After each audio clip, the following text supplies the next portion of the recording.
લેવા પાટીદાર સમાજ રીબડા દ્વારા સ્નેહ મિલન સમારોહ યોજાયો। રીબડા ખાતે એક મંચ પર લેવા પાટીદાર અગ્રણીઓ ઉપસ્થિત રહ્યા। લેવા પાટીદાર સમાજના સ્નેહ મિલનમાં જિલ્લા ભાજપ પ્રમુખ અલ્પેશ ઢોલરિયા સહિત ભાજપ અગ્રણીઓ ઉપસ્થિત રહ્યા। પૂર્વ ધારાસભ્ય જયરાજસિંહ જાડેજાની આગેવાનીમાં યોજાયું આ સમાજલક્ષી સંમેલન। રીબડા ખાતે યોજાયેલ ગત સંમેલનમાં જયરાજસિંહ જાડેજાએ 22 ડિસેમ્બરે સંમેલનની જાહેરાત કરી હતી। ખાસ કરીને ગત વર્ષની જેમ આ વર્ષે પણ 22 તારીખે એટલે કે ભાઈ રીબડા ગામના લેવા પટેલ સમાજના યુવાનો દ્વારા એક સ્નેહ મિલનનું આયોજન કરવામાં આવેલું છે। ખાસ કરીને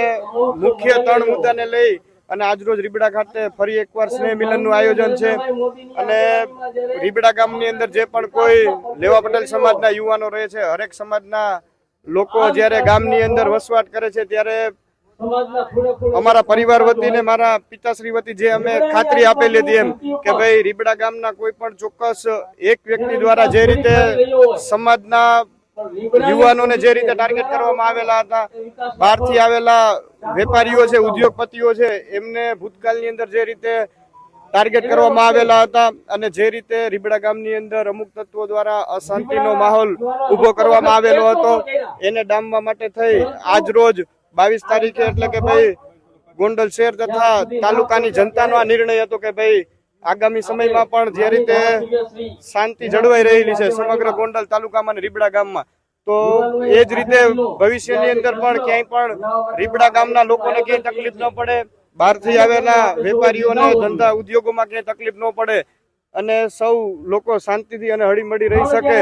એ હેતુથી ફરી એકવાર ગોંડલ શહેર તથા તાલુકાના લોકો તથા રીબડા ગામના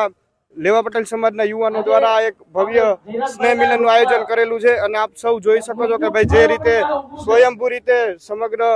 તાલુકા અને જિલ્લામાંથી લોકો, ઉદ્યોગપતિઓ અને વડીલો અને યુવાનો આ કાર્યક્રમની અંદર સ્વયંભૂ રીતે પૂરી તાકાતથી જોડાયેલા છે। કોંગ્રેસના લોકો તો કોઈ પણ આરોપ કરી શકે છે, પણ અહીંયા આપ જોઈ શકો છો ભાઈ મીડિયાના માધ્યમથી કે ભાઈ જે રીતે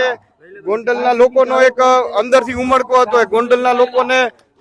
અંદરથી એક એમનો નિર્ણય હતો કે ભાઈ આ રીતે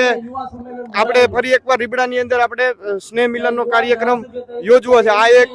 યુવાનોનો નિર્ણય હતો અને આ નિર્ણયને વધારવા માટે ગોંડલ શહેરના સૌ લોકો, વડીલો, કાર્યકર્તાઓ અને સમગ્ર રાજકોટ જિલ્લામાંથી કાર્યકર્તાઓનો તથા ઉદ્યોગપતિઓનો ખૂબ મોટો ટેકો મળેલો છે। વિરોધીઓને માત્ર એક જ સંદેશો કે ભાઈ રીબડા ગામની અંદર ભારતીય જનતા પાર્ટીના કાર્યકર્તાઓ ખૂબ શાંતિથી રહી શકે, બહારથી આવેલા વેપારીઓ તથા ઉદ્યોગપતિઓને ક્યાંય પણ એમના વેપાર ધંધામાં ક્યાંય પણ તકલીફ ન પડે અને લોકો ખૂબ શાંતિથી રહે અને ગામના લોકોને શાંતિથી રહેવા દે, એ જ અમારો મુખ્ય સંદેશ છે। આપ સૌ જાણો છો કે ભાઈ જે રીતે ગત વર્ષ અહીંથી જાહેરાત કરવામાં આવેલી હતી કે ભાઈ આવનાર વર્ષની અંદર પણ 22 તારીખે 22 ડિસેમ્બરના રોજ જ્યારે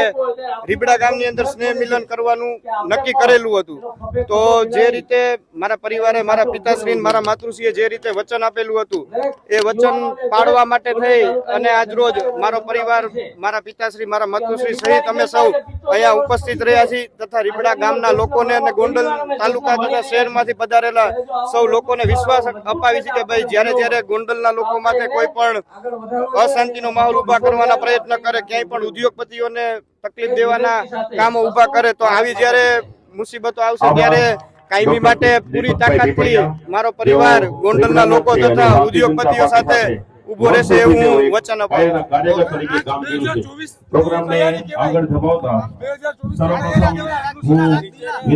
આ સંમેલન નવા વર્ષ નવું વર્ષ આવ્યું છે એને લઈ અને લોકો આપણે સૌ હળીમળી સૌ યુવાનો ભેગા થાય અને સાથે ભોજન લે એ હેતુસર આયોજન કરવામાં આવેલું છે। ગયા વખતે 22 ડિસેમ્બરે અહીંયા એક સંમેલન કર્યું હતું અને ગોંડલના પૂર્વ ધારાસભ્ય જયરાજસિંહ જાડેજાએ ગામને વચન આપ્યું હતું કે હું આવતા વર્ષે પણ 22 ડિસેમ્બરે અહીંયા સ્નેહ મિલન કરીશ। ત્યારે આ ગામના લેવા પટેલ સમાજના આગેવાનો દ્વારા આયોજન કરવામાં આવ્યું છે અને ગોંડલમાંથી લેવા પટેલ સમાજ અને અન્ય સમાજના લોકો બધા સ્નેહ મિલનમાં ત્યારે હાજરી દેવા માટે આવ્યા। ચૂંટણી લક્ષી તો મને એટલા માટે નથી લાગતું કે રહી વાત 2024ના લોકસભાના ઇલેક્શનની, તો એમાં તો મોદી સાહેબનું વાવાઝોડું છે ને ભાઈ, દેશ અને આખા દેશમાં ધમરોડી નાખશે અને 400 ઉપર સીટો આવવાની છે। આ સંમેલન તો માત્ર ને માત્ર ગોંડલના લેવા પટેલ સમાજ દ્વારા આયોજન કરેલું છે, એનું જ આયોજન છે. ના, આ તો ગયા વર્ષે જે રીતે જયરાજસિંહ જાડેજાએ અહીંયા વચન આપ્યું હતું એના ભાગરૂપે અત્યારે આયોજન છે. અત્યારે બીજો કોઈ વાદ વિવાદ કોઈ વસ્તુ નથી, પણ એકમાત્ર આયોજન એટલા માટે છે કે જયરાજસિંહે ગયા વર્ષે વચન આપ્યું હતું, એ વચન પ્રમાણે સ્નેહ મિલન કર્યું છે.